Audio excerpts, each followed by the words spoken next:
నేను Vasavi కన్నిక for education సొసైటీలో గత 25 సంవత్సరాల నుంచి పనిచేస్తున్నాను. వాళ్ళ ద్వారా నడపడుతున్నటువంటి శ్రీ రాఘవేంద్ర బాలకుటి పాఠశాలలో సోషల్ ఉపాధ్యాయుడిగా పనిచేస్తా ఉన్నాను. ఈరోజు ఇక్కడ ఈపీఎఫ్ఓ పెట్టిన నిధి క్రికెట్ అనే ఈ ప్రోగ్రాంకి చాలా అపరూప స్పందన వచ్చింది.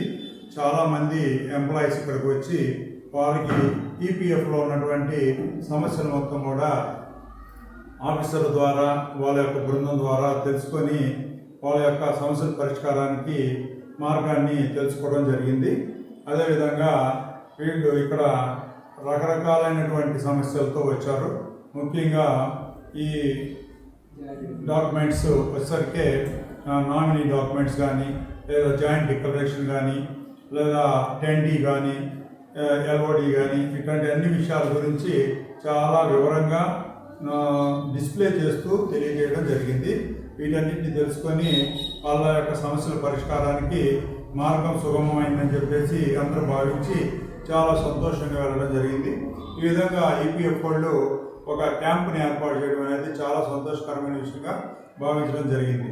అదేవిధంగా వీరు మా సమస్యలకి చాలా తేలికైనటువంటి పరిష్కార మార్గాలను సూచించడం జరిగింది. ఇలా అవకాశాన్ని కల్పించినటువంటి ఈపీఎఫ్ బృందానికి, వారి ఆఫీసర్ గారికి అందరూ కూడా మా తరపున కృతజ్ఞతలు తెలియజేస్తున్నాం.